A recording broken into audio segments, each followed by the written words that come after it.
안녕하세요. 이태경 소장입니다. 오늘은 아파트 얘기를 좀 해볼까 합니다. 멜버른은 사실 아파트가 많아진 건 최근의 일이에요.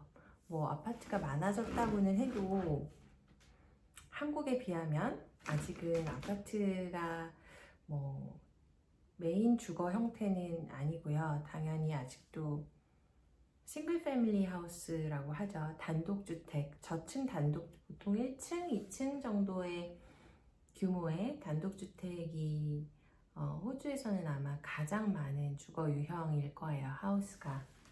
뭐 여튼 그래서 오늘은 아파트 얘기를 좀 해볼까 합니다. 어, 제가 지금 현재 하고 있는 프로젝트도 돈캐스터라는 지역에 아파트를 개발 행위 허가 단계의 도면을 좀 작업을 하고 있는데, 디벨로퍼들의 얘기를 들어보고 이 주택을 구매할 포텐셜 바이어들의 입장에서 이런 것들을 이제 평면에 반영해달라고 얘기를 하는 얘기들을 좀 들어보면 한국하고는 좀 많이 다른 부분들이 느껴지더라고요. 저도 이제 개인적으로 멜버른에서 아파트를 구매할지 하우스를 구매할지 좀 고민이 됐었는데 아파트를 좀 보러 다녔거든요. 굉장히 오래된 아파트서부터 아주 최근에 지어진 아파트까지 보러 다니고 있어요. 평면을 보고 또 아파트 평면 개발에 참여를 하고 있고, 그러면서 제가 느낀 건 한국의 아파트와는 굉장히 많은 부분이 다르구나라는 걸 좀 느끼는 것 같아요. 우선 제일 크게 다른 점은 외관이죠. 여기 아파트는 한국 아파트보다는 좀 더 외관에 신경을 쓰는 것 같아요. 요즘 한국에서도 이제 주상복합이거나 아니면 이제 뭐 강남의 청담동에 짓는 그런 굉장히 몇백억대 아파트 같은 경우는 이제 외관도 되게 이제 신경을 많이 쓰는데, 그렇지 않은 대부분의 아파트들은 사실 외관을 그렇게 신경 쓰지 않잖아요. 그냥 구조가 그대로 노출이 되고 외장재도 붙이지 않은 상태에서 그대로 페인트 칠을 해서 마감을 하는 경우가 굉장히 대부분의 경우잖아요. 그리고 한국의 아파트는 외관을 신경 쓰고 평면이 개발된 그런 건물이 아니거든요. 한국의 아파트는 평면을 먼저 내부에서 이제 필요한 평면을 계획을 하고 그거에 따라 그냥 결과적으로 외관이 나온 건물이란 말이에요. 그런데 여기는 꼭 그렇지는 않은 것 같아요. 그래서 외관을 굉장히 신경을 많이 쓴다. 그래서 도시의 관점에서는 좋은 것 같습니다. 도시적 관점에서는 굉장히 좋은 것 같아요. 도시 풍경이 조금 더 아름답게 지속될 수 있고, 네, 그런 부분들이 굉장히 중요하다고 생각을 하는 것 같습니다. 두 번째로 다른 점은 베란다. 한국에서는 베란다라고 하는데 발코니죠. 정확한 명칭은. 네. 발코니가 그냥 정말 발코니로 남아있다는 거예요. 여기도 이제 아파트 발코니가 있는데요. 한국은 발코니를 확장을 위해서 만들잖아요. 발코니 자체를 실내 면적을 넓히는 용도로 이제 쓰는 경우가 굉장히 많은데, 대부분이죠. 여기는 대부분 그냥 발코니는 정말 발코니예요. 외부용 아웃도어 가구를 두고 차를 한 잔 마시고 하는 그런 공간. 네. 주말이면 이제 햇빛도 좀 쏘이고 하는 그런 공간, 식물을 키우는 그런 공간이에요. 정말 발코니가. 네. 그래서 발코니에 막 창호를 설치하거나 막 이렇게 하지 않습니다. 네, 그렇게 두 가지가 있었고, 세 번째는 화장실이 집의 평수에 비해서 화장실이 굉장히 크고 많다? 네. 이게 좀 신축 아파트의 특징인 것 같아요. 좀 오래된 아파트를 가보면 방 3개의 아파트인데도 화장실 하나인 경우도 있거든요. 화장실 하나인 경우들은 확실히 매매가도 좀 저렴하고 렌트비도 더 좀 저렴합니다. 크기에 비해서. 그런데 신축 아파트들의 특징이 투베드룸, 그러니까 방이 2개인데도 화장실이 2개인 경우가 많아요.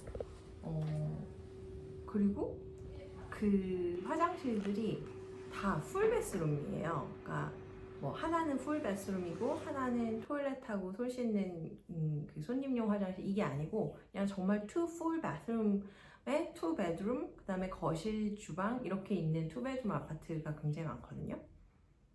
근데 굉장히 신기한 건 그렇게 화장실은 크고 정말 럭셔리하게 만들었는데 주방은 굉장히 작고요. 수납 공간은 또 없어요. 그래서 이게 도대체 타겟 바이어는 어떤 사람일까라는 생각을 좀 하게 만드는 그런 경우들을 종종 보는 것 같습니다. 지금 제가 지금 참여하고 있는 아파트의 평면에서도 저는 계속 혼자 이제 아니 이렇게 수납 공간이 없어도 되나? 이렇게 이 옷을 다 어디다 두라는 거지? 지금 30평대 아파트 평면이고 3베드룸 아파트인데 주방이 이렇게 작아도 되나? 다용도실이 없어도 되나? 란드리를 정말 이렇게 그냥 수납장처럼 해서 세탁기 건조기 이렇게 두면 뭐 둘 수 있는데 그러면 손빨래 한 건 어디다 널어야 하며 건조기 안 돌리는 것들은 도대체 어디서 아이로닝을 하라는 거며 약간 좀 아이로닝을 하는 그 다리미하고 다리미 판을 수납할 공간조차 없고 청소기는 도대체 어디다 수납해야 될지 모르겠고 그렇게 굉장히 좀 의아한 경험을 좀 하고 있습니다 요새.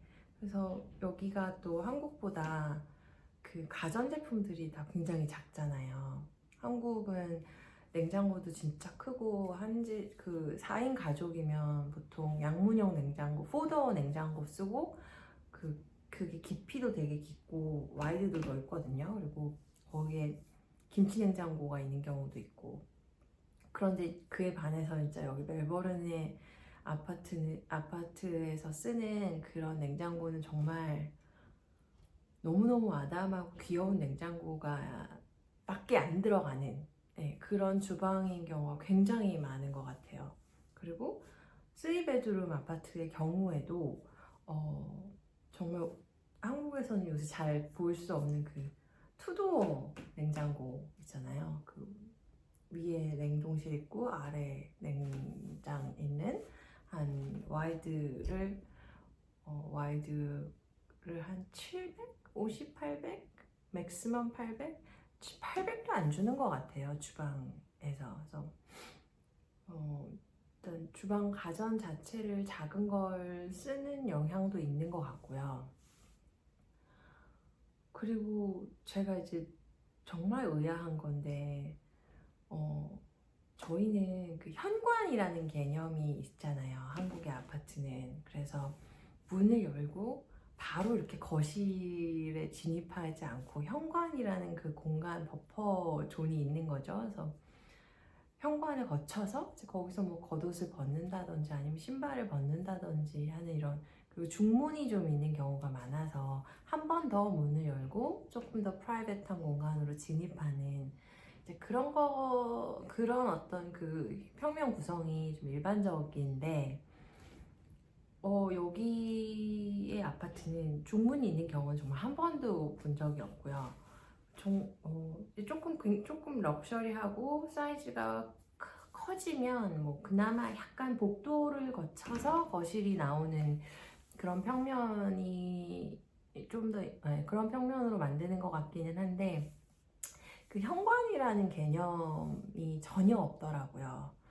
그래서 굉장히 신기했습니다. 왜냐하면 프라이버시를 되게 중요하게 생각하는 사람들인데 아파트는 또 이렇게 현관을 전혀 두지를 않네? 약간 이런 게 좀 저는 신기했어요. 왜냐면 하우스 같은 경우는 프론트 포치라고 해서 그 들어오면 앞에 약간 발코니 같은 외부 공간 프론트 포치가 있는 경우가 되게 많잖아요. 그게 이제 약간 그 외부에서 내부로 들어가는 그 버퍼존의 역할을 좀 하는 것도 있고, 또 문을 열고 들어가면 머드룸이라고 해서 꼭 그 집에서 신발을 벗고 맨발 생활을 하지는 않겠지만 그래도 실내용 신발로 좀 갈아 신는 공간, 그 다음에 그 겉옷을 좀 걸어두는 공간이 있는 집들이 좀 많이 있었거든요. 근데 아파트에서는 그게 전혀 이렇게 반영되지 않는다는 게 좀 신기하다고 생각을 했습니다. 그래서 제가 그 좀 멜버른에서 완전 그 CBD 지역에서 조금 벗어난, 근데 CBD에 굉장히 가까운, 네, 그 동네에 이제 좀 뭐 사우스 야라라는 지역, 그다음에 세인킬다라는 지역, 이런 도클랜드 요런 그 지역에 이제 아파트가 많이 있는데, 그 아파트들을 좀 가봐야겠다고 생각, 진짜 좀 가서 봐야겠다, 다 하나하나 좀 다 봐야겠다는 생각을 했어요. 왜냐하면 이제 여기 아파트는 한국처럼 뭐 20평대 하면 뭐 3베이에 저희가 딱 생각하는 그런 평면이 있잖아요. 그렇지가 않고 정말 그 건물 하나하나마다 다 전혀 다른 평면을 갖고 있기 때문에 좀 인기 있는 아파트들을 한번 가봐야겠다고 생각을 했어요. 그래서 몇 군데를 다녀왔는데 되게 재미있는 경험이었어요. 왜냐면 신축 아파트 같은 경우는 이제 로비나 어메니티 시설을 이제 굉장히 잘 해놓는단 말이에요.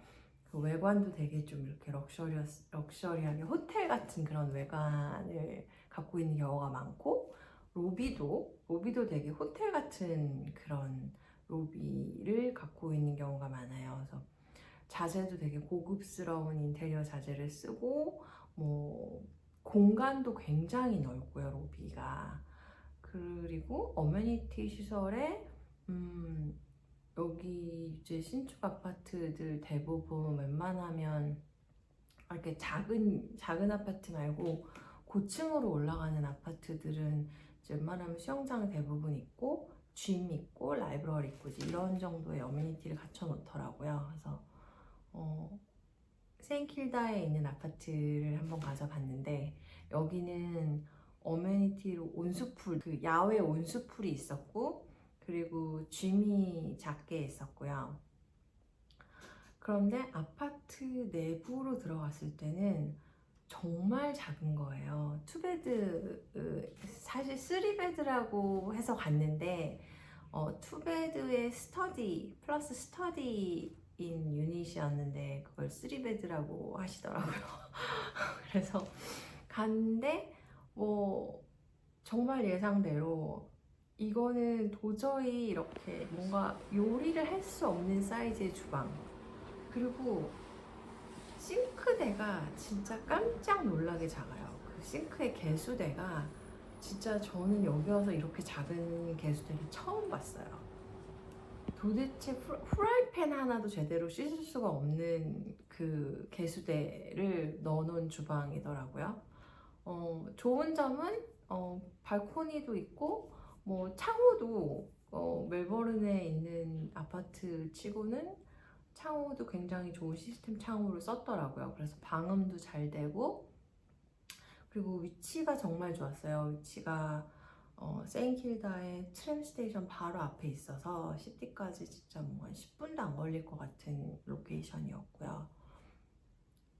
그래서 이게 멜번의 포텐셜 바이어들이 원하는 아파트는 이런 건가? 라는 생각을 좀 하게 되는 의아한 부분들이 있어요. 왜냐면 정말 어메니티가 좋고, 로비 좋고, 막 건물 자체가 되게 막 호텔같이 막 럭셔리하고, 그런 거 다 좋은데, 어쨌든 내 짐도 잘 이렇게 놓을 수가 없는 그런 사이즈의 그 평면이고, 밥 한 번 제대로 해먹기가 힘든 주방인데, 이런 걸 과연 이렇게 디자인을 해야 더 잘 팔리나? 라는 생각을 하게 만들었던 것 같아요. 제가 만약에 디자인을 했다면 저는 당연히 그 화장실 크기를 훨씬 줄이고 주방을 조금 더 주방답게 만들었을 것 같거든요. 근데 이제 모르겠습니다. 정말 거기 사시는 분들은 요리를 전혀 안 해서 드시는 분들일 수도 있고. 근데 방이 두 개인데 진짜 저는 옷장부터가 이미 뭐 그냥 저 혼자 살기에도 옷장이 작아 보이던데요. 그냥 저 혼자 제 옷만 넣어도 이미 뭐 옷장이 부족하겠던데 도대체 나의 이 수트케이스들은 다 어디 넣어야 되며 내 가방들 내 신발들은 다 어디 넣어야 하며 그리고 주방에는 커피잔, 와인잔, 컵, 그릇, 접시, 냄비, 프라이팬 다 어디다가 두라는 건지 모르겠고 전 밥솥 놓을 자리도 없고요. 뭐 커피 머신, 토스터, 그다음에 물 끓이는 주전자 이런 3종 세트들은 누구나 갖고 있는 거 아닌가 싶은데 그것들이 잘 수납될 만한 아파트를 찾기가 쉽지가 않아요. 저는 개인적으로 에어프라이어 있어야 돼요. 에어프라이어, 그다음에 토스터, 커피 머신, 주전자, 그리고 밥솥, 네, 전자레인지, 그다음에 믹서기. 이 한 7개 정도의 소형 가전이 있잖아요. 이거를 다 수납이 가능한 아파트를 멜번에서 아직은 못 봤습니다. 그래서 제가 2밀리언짜리 아파트 평면도 좀 구해서 봤거든요. 투락에 있는 굉장히 고급 아파트고 밖에서 보면 디자인 굉장히 예쁘게 잘했어요. 근데 거기도 그 평면도 보면 키친이 너무 작은 거예요. 그래서 이분들이 한국의 아파트를 30평대 아파트 평면 한번 보시면 좋겠다 막 이런 생각을 좀 하고 있습니다. 네. 라이프 스타일의 차이일 수도 있는데 네, 라이프 스타일의 차이가 크겠죠. 그래서 아무래도 이제 여기도 가족이 있고 4인 가족, 3인 가족, 4인 가족이 되면 다들 이제 하우스를 찾는 거 아닌가라는 생각을 하게 돼요. 왜냐면 아이들이 있으면 아이들 장난감서부터 운동용품들 뭐 짐이 없을 수가 없잖아요. 근데 아직까지 멜번의 아파트는 그런 라이프 스타일을 담아내지는 않는 것 같다는 생각을 좀 했습니다. 네. 젊은 커플 1인이나 뭐 2인 가구가 짐 별로 없고 나는 뭐 옷이나 가방이나 신발이 많지도 않고 되게 단촐하고 심플하고 미니멀한 라이프를 사는 사람이고 언제든지 뭐 이사하고 옮겨갈 수 있는 그런 되게 가벼운 삶을 사는 그런 분들을 위한 주거 공간이지 않나? 그리고 내 집은 좀 작더라도 어메니티 시설이 굉장히 잘 돼 있고 로비가 럭셔리하고 건물 자체가 좀 이렇게 있어 보이는 그런 거를 더 젊은 사람들은 선호하나 보다. 네, 그런 생각을 하게 됐습니다. 네, 하지만 저는 그럼에도 불구하고 신발 둘 곳은 있어야 된다고 생각을 합니다. 신발 수납 공간이 없는 거에 대해서는 굉장히 불만이 있습니다. 같이 이제 일하고 있는 다른 여기 호주 건축사 분들께도 적극적으로 건의를 좀 해보려고 해요. 도대체 신발을 둘 공간을 왜 따로 안 만드냐? 나는 신발과 옷을 같이 내 옷장에 두고 싶지 않다. 네, 이런 얘기를 좀 적극적으로 해보려고 합니다. 네, 오늘은 멜버른의 아파트에 대한 얘기를 좀 이런저런 얘기를 좀 해봤고요. 앞으로도 몇 번 더 아파트들을 새로 지어진 아파트들을 찾아서 좀 다녀볼 생각이에요. 시티 쪽에 있는 아주 고층 아파트들도 굉장히 럭셔리한 아파트들도 좀 다녀볼 생각이고요. 외곽 쪽에 새로 지어지는 타운하우스들도 좀 다녀보려고 합니다. 오늘 얘기가 재미있으셨나요? 즐거우셨다면 구독과 좋아요 눌러주시고요. 저는 다음에 더 재밌는 얘기들로 찾아뵙겠습니다. 감사합니다.